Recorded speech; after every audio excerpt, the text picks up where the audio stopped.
Mr. Deputy Speaker, healthcare inflation measures the growth rate of prices for healthcare-related goods and services paid by patients after government subsidies.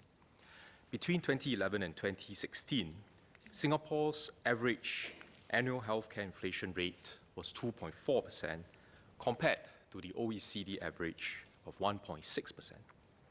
Recent policy measures, such as the Pioneer Generation Package, MediShield Life subsidies, and the Community Health Assist Scheme, or CHAS, have helped to bring it down to about 1.2% between 2013 and 2016.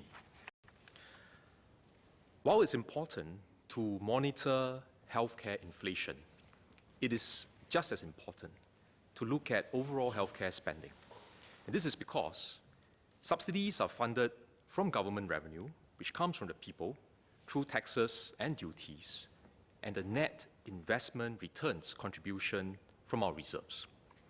Hence, overall healthcare spending is a more complete indicator than healthcare inflation alone.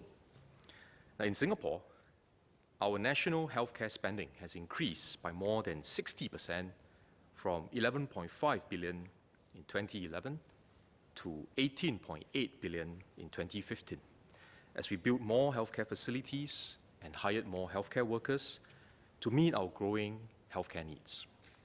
With an aging population, it is inevitable that our total spending on healthcare will increase further. To keep our overall healthcare costs sustainable in the future, we have to focus on ways to transform our healthcare system and prevent healthcare costs from rising too quickly. And this requires the collective effort of all stakeholders to work together in close partnership. Mr. Deputy Speaker, MOH had earlier announced 3 strategies to transform our healthcare system.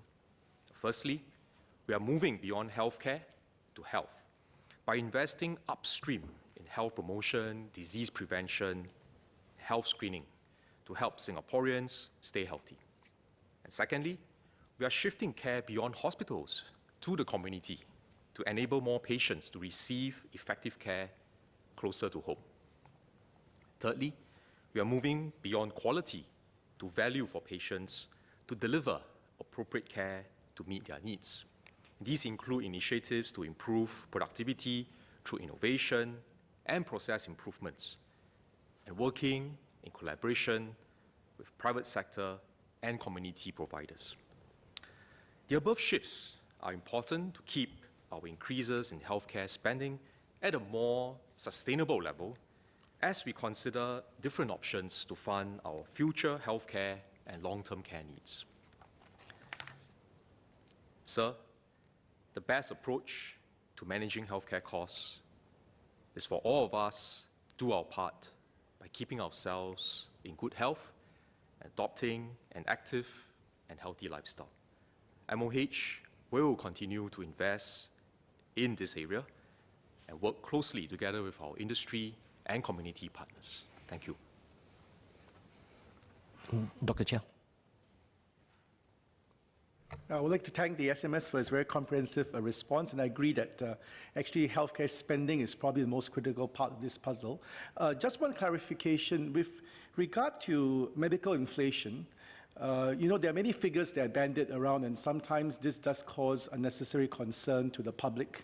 If you look, it depends on where the source of those so-called medical inflation figures come from.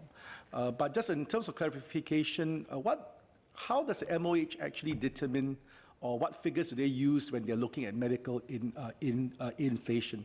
Because a large part of the expenditure is on private services or ancillary or allied services. For example, even things like traditional Chinese medicine, which many members of our population actually make use of. Allied health, for example, the aging population. What are people spending on daycare, for instance, or other services of this sort? So, what methodology does MOH look at in order to follow medical inflation in Singapore? Thank you.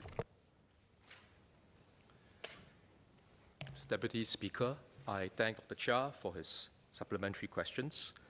I explained in my main answer that healthcare inflation measures the growth of the prices paid for a wide range of healthcare-related goods and services, and this is after we have considered government subsidies. And Dr. Chia is right that it is important to not only focus on healthcare inflation, but to look at total healthcare spending.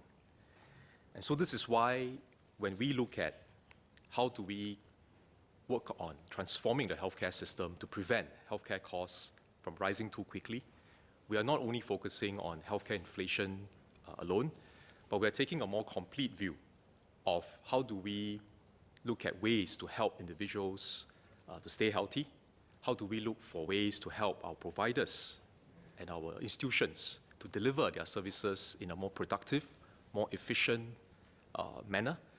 And there are also many other cost items that add up to the healthcare bill. For example, cost of drugs, consumables.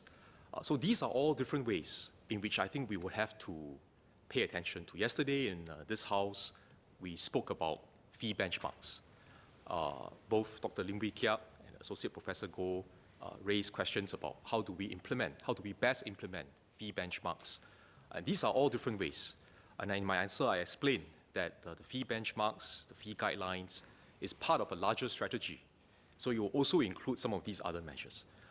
One last point I will make, Mr. Deputy Speaker, is that ultimately, whether we are able to effectively and successfully prevent healthcare costs from rising too quickly, it's not only what the government can do alone, but what we can do together with our healthcare providers, with our healthcare workers, with our labor movement, with our union leaders, and also with patients and families. This requires a collective effort, all of us, and it's something that's important as we face an aging population. Thank you.